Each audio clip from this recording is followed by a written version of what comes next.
দর্শক, এতক্ষণ শিরোনাম দেখছিলেন, আপনাদের সাথে আছি আমি আহমেদ রেজা। এবার জানাবো বিস্তারিত।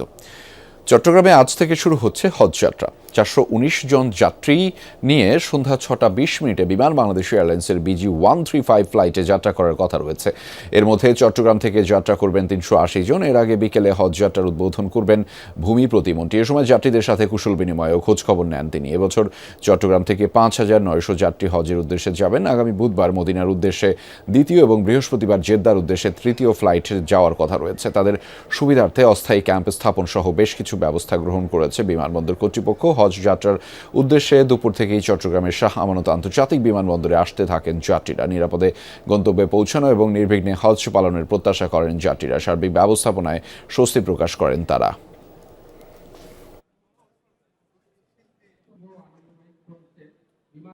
ভালো একটা অনুভূতি, আলহামদুলিল্লাহ। আল্লাহর কাছে যাচ্ছি, জীবনের প্রথম যাচ্ছি, এটা তো আসলে অন্যরকম একটা অনুভূতি। সবাই দোয়া করবেন যাতে ভালোভাবে সবকিছু করতে পারি। হাজিদের জন্য এরকম সুবিধা তো আমরা যা পেয়েছি, এটা আমাদের দেশ হিসেবে আমরা যেই কোয়ালিটিতে বসবাস করি, ঠিক আছে, সবকিছু আমাদের কাজ করার যে প্রিন্সিপাল বা আদর্শ সেটি আমরা ধারণ করি আমাদের অন্তরে, সেটি হচ্ছে সবার আগে বাংলাদেশ।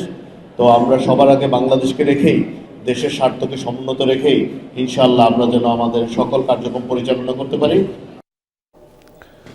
দর্শক, এ বিষয়ে আরও বিস্তারিত জানাতে চাই। চট্টগ্রাম শাহ আমানত বিমানবন্দর থেকে এই মুহূর্তে যুক্ত রয়েছেন সহকর্মী আল আমিন শিকদার। তার মাধ্যমে জানাবো সেখানকার সবশেষ তথ্যগুলো। আল আমিন, এবারের হজে ঠিক খরচ কেমন পড়ছে সেটি জানতে চাই। একই সাথে জানাবেন হজযাত্রীদের কোনো ধরনের কোনো অভিযোগ রয়েছে কিনা এই হজ যাত্রা নিয়ে। যা এবারের হজের যে খরচ, সেটা আমরা যারা হজ অ্যাসোসিয়েশন রয়েছে তাদের সাথে কথা বলেছি। তারা যে বিষয়টা আমাদেরকে জানালেন যে সর্বনিম্ন 5.5 লাখ টাকা দিয়ে হজে যাওয়ার সুযোগ রয়েছে। সব মিলিয়ে এবার 78,500 জন হজ যাত্রী হজের উদ্দেশ্যে বাংলাদেশ ছাড়বেন। এর মধ্যে 74,500 জন বেসরকারিভাবে এবং বাকি 4,000 সরকারিভাবে। এই তথ্যই কিন্তু আমাদেরকে দেওয়া হয়েছে। এবং যে খরচের কথা যেটা বললাম, 5.5 লাখ সর্বনিম্ন, এবং প্যাকেজ ভেদে সেটা 6 লাখ, 7 লাখ, 8 লাখ এবং বিভিন্ন আরও উচ্চতর মানের প্যাকেজ রয়েছে। হাজিরা যেই প্যাকেজটি চাচ্ছেন সেইভাবেই তারা যেতে পারছেন। তবে সর্বনিম্ন খরচ হচ্ছে 5.5 লাখ টাকা। এবং চট্টগ্রাম থেকে সব মিলিয়ে এখন পর্যন্ত যে তথ্য, সেই পাওয়া তথ্য অনুযায়ী 5,900 জন হজ করতে যাবেন এবার। আজকে বিজি যে 135 ফ্লাইট, সেই ফ্লাইটে 419 জন, এর মধ্যে ঢাকা থেকেই 40 জন আসছেন। বাকি 379 জন চট্টগ্রাম থেকে যাত্রা করবেন। এবং এই যে হজযাত্রীরা, তাদের সার্বিক নিরাপত্তা এবং পুরো যে যাত্রা সেটি নির্বিঘ্ন নিরাপদ করার জন্য অস্থায়ী ক্যাম্প বসানো হয়েছে। হাজিদের যাতে কোনো ধরনের সমস্যা না হয়, তাৎক্ষণিক যে তথ্য সেবা কেন্দ্র, সেটাও আমরা দেখছি যে বিমানবন্দর কর্তৃপক্ষ কিন্তু সেটার ব্যবস্থা রেখেছেন এবং তাদেরকে সার্বক্ষণিক তাদের সাথে যোগাযোগ রাখছেন যাতে করে সব ধরনের আপডেট তারা পান। সেই জন্যও কিন্তু ওয়ান স্টপ সার্ভিস সেন্টারের ব্যবস্থা রাখা হয়েছে। এবং এখন পর্যন্ত আমরা যাদের সাথেই কথা বলেছি, তারা কোনো ধরনের অনিয়ম বা অব্যবস্থাপনার কোনো অভিযোগ করেননি। তারা নির্বিঘ্নে যেতে পারছেন এবং দেশবাসীর কাছে তারা দোয়া কামনা করেছেন যাতে সুস্থভাবে তারা হজ পালন শেষে আবার ফিরে আসতে পারে। নিশ্চয়ই সেই যাত্রা নির্বিঘ্ন হবে, তেমন প্রত্যাশা এবং দোয়া আমাদেরও রয়েছে। ধন্যবাদ আলামিন আমাদের সাথে যুক্ত হওয়ার জন্য। এদিকে পবিত্র হজ পালন করতে নিবন্ধিত হাজিদের অংশগ্রহণে প্রশিক্ষণ কর্মশালা অনুষ্ঠিত হয়েছে চট্টগ্রামে। নগরীর 16 শহরের কমিউনিটি সেন্টারে আল জাওয়াদ ও আল আবরার হজ কাফেলা আয়োজিত এই কর্মশালায় বক্তারা হজের নিয়ম কানুন, আবাসন, পরিবহন সহ বিভিন্ন বিষয়ে আলোচনা করেন। যাত্রীদের চাহিদার প্রেক্ষিতে চট্টগ্রাম থেকে সরাসরি আরও বেশি হজ ফ্লাইট চালু এবং ভোগান্তি নিরসনের দাবি জানিয়েছেন তারা। অনুষ্ঠানে হারুনুর রশিদ, ডক্টর আবু নোমান সহ অনেকেই বক্তব্য রাখেন।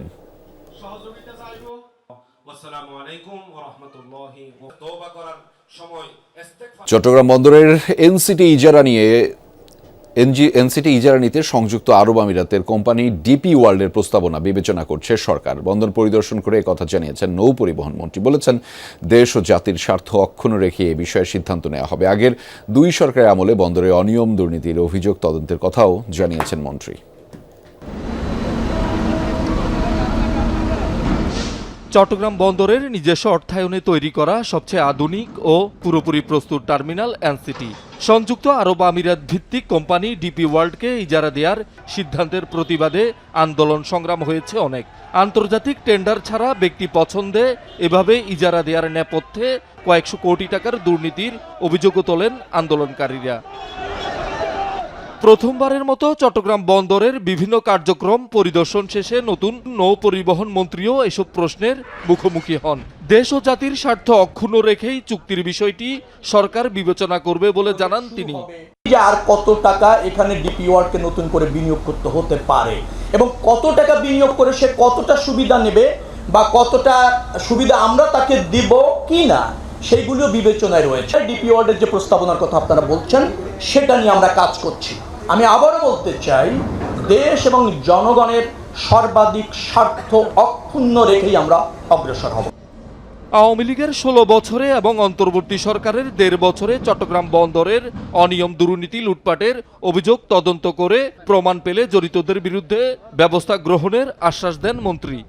শুধু চট্টগ্রাম পোর্ট না, বাংলাদেশে যেভাবে জনগণের অর্থের অপচয় হয়েছে, প্রকল্পের নামে অপব্যবহার হয়েছে, দুর্নীতি হয়েছে, প্রত্যেকটাই সরকার খতিয়ে দেখছে। আর আমার মন্ত্রণালয়ের অধীনে যে সমস্ত অনিয়ম আপনারা অভিযোগ করে বললেন, আবার কিছু অভিযোগ ইতিমধ্যে মন্ত্রণালয় সউদ্যোগে বিবেচনা করছে, তদন্ত করছে, তার তদন্ত অব্যাহত থাকবে, প্রকাশ করা হবে এবং আইনি ব্যবস্থা গ্রহণ করা হবে। শহীদুল সুমন, যমুনা নিউজ, চট্টগ্রাম। জলাবদ্ধতা নিরসনের সারা বছর তেমন তৎপরতা না থাকলেও বর্ষার আগে সরব হয় সব সেবা সংস্থা। ব্যতিক্রম হয়নি এবারও। নগরীর 1600 কিলোমিটার নালা পরিষ্কারে আজ থেকে ক্রাশ প্রোগ্রাম শুরু করেছে সিটি কর্পোরেশন। এবার বর্ষায় জলাবদ্ধতার মাত্রা কমবে বলে আশা মেয়রের। নগরীর বেশিরভাগ নালা নর্দমার চিত্র এখন অনেকটা এমন। পলিথিন, প্লাস্টিক আর গৃহস্থলী বর্জ্যে ভরাট হয়ে পানি প্রবাহ প্রায় বন্ধ। আসন্ন বর্ষায় চট্টগ্রাম মহানগরীর জলাবদ্ধতা নিরসনে তাই আগেভাগেই মাঠে নেমেছে সিটি কর্পোরেশন। সকালে নগরীর জামাল খান সড়কের পাশে নালার বর্জ্য অপসারণে ক্রাশ প্রোগ্রাম উদ্বোধন করেন মেয়র। এর আওতায় নগরীর 1600 কিলোমিটার নালা পরিষ্কারের পরিকল্পনার কথা জানান তিনি। 1600 কিলোমিটার ড্রেন, এই ড্রেনটা যদি আমরা ক্লিন করতে পারি তাহলে বর্ষার সময় যে পানি হয়তোবা জমবে সেই পানিটা নালার মাধ্যমে খালে চলে যাবে। জলাবদ্ধতার মাত্রা আগের চেয়ে কমেছে দাবি করে পুরোপুরি নিরসনে জনসচেতনতার উপর গুরুত্ব দেন মেয়র। আপনারা ময়লা যত্রতত্র ফেলবেন না, এই শহরটাকে নিজের শহর ভাবুন, নিজের শহর ভাবুন। যত্রতত্র ময়লা, প্লাস্টিক, পলিথিন ফেলে জলাবদ্ধতা করবেন না এবং যত বেশি ময়লা ফেলবেন মশার উপদ্রব তত বাড়বে। শুধু বর্ষা মৌসুমের আগে লোক দেখানো সাময়িক অভিযান নয়, জলাবদ্ধতা নিরসনে সমন্বিত পদক্ষেপ গ্রহণের দাবি ভুক্তভোগীদের। পলিথিন ফেলছি, আবর্জনা জঞ্জাল সৃষ্টি করছি। আমি হাজিবাড়ি থাকি, দেখা যাচ্ছে আপনার পলিথিনগুলো আমাদেরকে বেশি ডিস্টার্ব করছে। এখানে আপনার পলিথিনটা বন্ধ করতে হবে। দেখা যাচ্ছে আমরাই পলিথিন ইউজ করি, আমরাই ফেলি। চট্টগ্রাম নগরীর জলাবদ্ধতা নিরসনে এক যুগ ধরে চলা নানা প্রকল্পের ব্যয় প্রায় 14,500 কোটি টাকা। শহীদুল সুমন, যমুনা নিউজ, চট্টগ্রাম। অ্যামোনিয়া সংকটের কারণে সার উৎপাদন বন্ধ হয়ে গেছে ডিএপি ফার্টিলাইজার কোম্পানিতে। চট্টগ্রামের আনোয়ারা উপজেলার রাঙাদি এলাকায় অবস্থিত এই সার কারখানায় শনিবার রাত থেকে উৎপাদন বন্ধ রয়েছে। পাশের 2 সার কারখানা CUFL এবং কাফকো থেকে সরবরাহ করা অ্যামোনিয়া নিয়ে ডিএপি কারখানায় উৎপাদন চলে। 4 মার্চ গ্যাস সংকটের কারণে CUFL ও কাফকোতে অ্যামোনিয়া উৎপাদন বন্ধ, ফলে সরবরাহ সংকটে ডিএপি কারখানায় উৎপাদন বন্ধ হয়ে যায়। কৃষি খাতে প্রয়োজনীয় নাইট্রোজেন ও ফসফরাস সম্বলিত যৌগিক সার উৎপাদন হয় এই কারখানায়।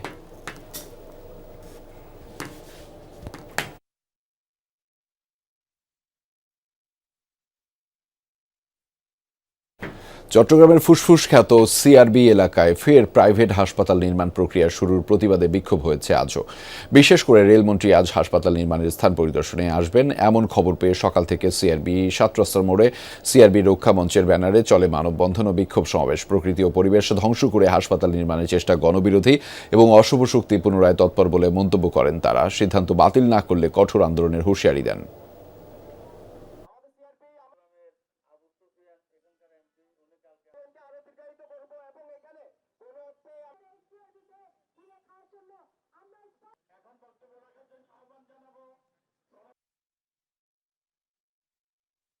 জনগণের ম্যান্ডেটে যে সরকার আসলো তারা কি করে আবার সেই অসৎ টাকার ফাঁদে পড়ে গেল? যাদের কালো টাকা আছে তারা যা ইচ্ছা তা করতে পারে। এটাকে প্রতিহত করতে জনগণ ছাড়া কোনো উপায় নেই। বাইক রাখা নিয়ে বিরোধের জেরে চট্টগ্রামে এক দোকানে হামলা ভাঙচুর চালিয়েছে একদল তরুণ। সিসি ক্যামেরায় ধরা পড়ে হামলার সেই দৃশ্য। তবে হামলাকারী পক্ষের দাবি তারা আগে মারধরের শিকার হয়েছে। দুপক্ষের পাল্টাপাল্টি অভিযোগ পেয়ে তদন্তে নেমেছে পুলিশ। শনিবার সন্ধ্যা 7:30টার দিকে চট্টগ্রামের চাঁদগাঁও নুরুজ্জামান নাজিরবাড়ি এলাকায় টেক সলিউশন নামের এই প্রতিষ্ঠানে অতর্কিত হামলা চালায় একদল দুর্বৃত্ত। আহত হন প্রতিষ্ঠানের মালিক বদরুদ্দোজা হৃদয়সহ বেশ কয়েকজন। তাদের অভিযোগ, দিদার নামে একজন তার সহযোগীদের নিয়ে এখানকার দোকানের সামনে সার্বক্ষণিক বাইক রেখে আড্ডা দেয় এবং ব্যবসায় প্রতিবন্ধকতা সৃষ্টি করে। দোকানদাররা প্রতিবাদ জানালে ক্ষুব্ধ হয়ে দলবল পাঠিয়ে হামলা চালায়। নিশ্চয় পলিটিক্যাল কোনো ব্যাকগ্রাউন্ড আছে, না হলে তো এরকম একটা ঘটনা করার সাহস পাইতো না। আমি তো স্থানীয়, আমার এলাকার মধ্যে এসে ওইরকম ও বহিরা করতো, ওইরকম একটা ক্ষমতা তারপর দেখা গেছে না। বিদ্যুৎ ছিল বাইরে সব কিছু নর্মাল ছিল। তারপর আমরা সবাই এখানে যখন বসেছিলাম, ওরা হঠাৎ ধাম করে ঢুকে ফার্স্টে লাথি মারা শুরু করছে। একখান মোটরসাইকেল, এরা বলে যে দিদার রেটা এরা এইখান থেকে সরাবে না, কি জন্য সরাবে না, পারলে তোরা সরা। তবে দিদার ও তার পক্ষের অভিযোগ, দোকানের সামনে বাইক রাখায় আগে তাদেরকে মারধর করা হয়েছে। আমি তখন ছিলাম একা, আমার সাথে কেউ ছিল, আমাকে রাস্তায় নেমে ফুটবলের মতো লাগতেছে। আমি আরেকজনে গেঞ্জি আমাকে খুলে দিছে আমাকে সম্মানের জন্য। আমার সরাসরি সবাই থেকে জিজ্ঞেস করে নেই এলাকা মারতেছে কেন বলার সাথে সাথে প্রথম একজন শুকনা করে যে ছেলেটা হৃদয়, ও এরপর ওর অফিস থেকে 3টা ছেলে আসে ওনাকে মারতে মারতে কাঁচরা তালু করে নিয়ে গেছে। এলাকায় কেউ বলতে পারবে না যে আমার বাবা চাঁদাবাজ। ওনাদের সাথে মিলাই দেখেন আমার বাবা কিরকম, ওনারা কিরকম। আমার আব্বুর কোনো প্রমাণ দিতে পারবে ওনারা? সরেজমিনে ঘটনাস্থলে গেলে সেদিনের ঘটনার বর্ণনা দেন প্রত্যক্ষদর্শীরা।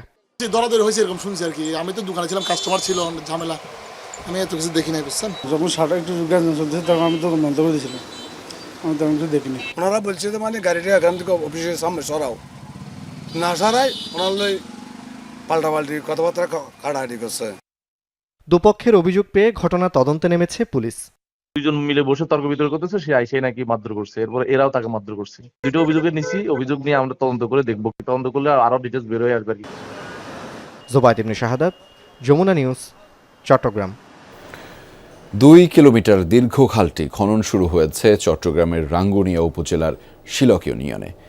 এ কার্যক্রমের উদ্বোধন করেন স্থানীয় সংসদ সদস্য হুম্মাম কাদের চৌধুরী। কৃষি উন্নয়ন কর্পোরেশনে আয়োজিত অনুষ্ঠানে তিনি বলেন, খনন শেষ হলে প্রায় 500 হেক্টর জমি চাষাবাদের আওতায় আসবে, উপকৃত হবেন কৃষকরা। কৃষকদের স্বার্থে 10,000 টাকা পর্যন্ত কৃষি ঋণ মওকুফের উদ্যোগ নেওয়া হয়েছে বলেও জানিয়েছেন তিনি। পরে ত্রিপুরার সুন্দরী খালে নির্মিত কালভার্ট উদ্বোধন করেন তিনি।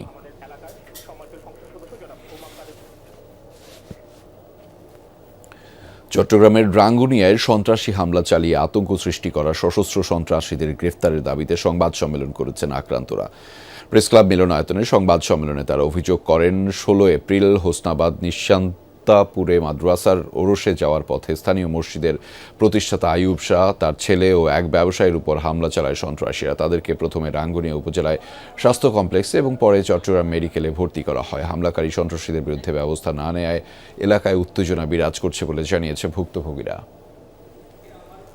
শিক্ষার্থীদের লেখা নিয়ে প্রকাশিত ম্যাগাজিনের মোড়ক উন্মোচন হয়েছে চট্টগ্রামে। পাশাপাশি নানা বর্ণিল আয়োজনে পালিত হয় দুহা ইন্টারন্যাশনাল স্কুলের 6ষ্ঠ বর্ষপূর্তি উৎসব। অনুষ্ঠানে বক্তারা আধুনিক শিক্ষার পাশাপাশি ইসলামী শিক্ষার গুরুত্ব তুলে ধরেন এবং দেশ ও জাতি গঠনের সমন্বিত চেষ্টার তাগিদ দেন। অনুষ্ঠানে স্কুলের প্রতিষ্ঠাতা হাসান মাহমুদ, প্রধান শিক্ষক সহ অন্যান্য শিক্ষক, শিক্ষার্থী ও অভিভাবকরা উপস্থিত ছিলেন।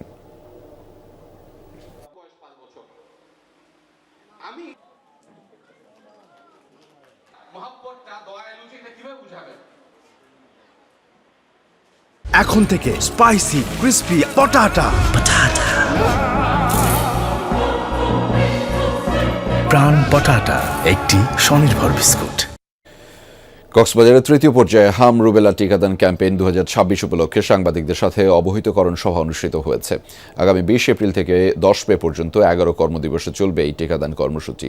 দুপুরে জেলা ইপিআই স্টোর সম্মেলন কক্ষে এই সভা অনুষ্ঠিত হয়। সভায় civil surgeon doctor Mohiuddin Mohammad Alamgir, সদর উপজেলা স্বাস্থ্য পরিবার পরিকল্পনা কর্মকর্তা ডাক্তার টিটু চন্দ্র শীল, ডাক্তার মইদুল হাসান সহ সংশ্লিষ্টরা উপস্থিত ছিলেন। কক্সবাজার জেলার 9টি উপজেলার 1782টি কেন্দ্রে 6 মাস থেকে 5 বছরের কম বয়সী 4,75,000-এর বেশি শিশুকে হাম রুবেলা টিকা দেয়া হবে।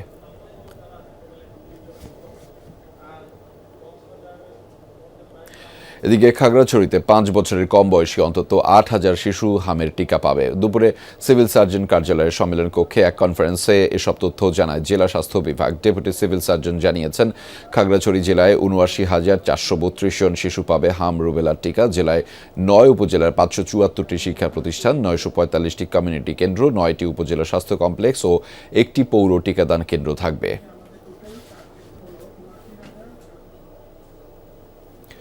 খাগড়াছড়ি কলাবাড়ি উচ্চ বিদ্যালয়ে আগুনে পুড়ে ছাই হয়ে গেছে। শনিবার রাতে রামগড় উপজেলায় বিদ্যালয়টিতে আগুন ছড়িয়ে পড়ে। খবর পেয়ে ফায়ার সার্ভিসের 2টি ইউনিট 1 ঘন্টার চেষ্টায় আগুন নিয়ন্ত্রণে আনে। এরই মধ্যে বিদ্যালয়ের 6টি কক্ষ, কম্পিউটার, আসবাবপত্র সহ শিক্ষা উপকরণ পুড়ে যায়। বিদ্যালয় কর্তৃপক্ষ জানায় অন্তত 20 লাখ টাকার ক্ষয়ক্ষতি হয়েছে, তবে আগুনের কারণ এখনও জানা যায়নি। 2022 সালে খাগড়াছড়ি জেলা প্রশাসক এবং রামগড় উপজেলা নির্বাহী কর্মকর্তার উদ্যোগে পাতাছড়া ইউনিয়নের প্রত্যন্ত কলাবাড়ি এলাকায় বিদ্যালয়টি প্রতিষ্ঠা করা হয়। দর্শক, এই ছিল আজকের চট্টগ্রামের আয়োজনে। এতক্ষণ আমাদের সাথে থাকার জন্য আপনাদের সবাইকে ধন্যবাদ।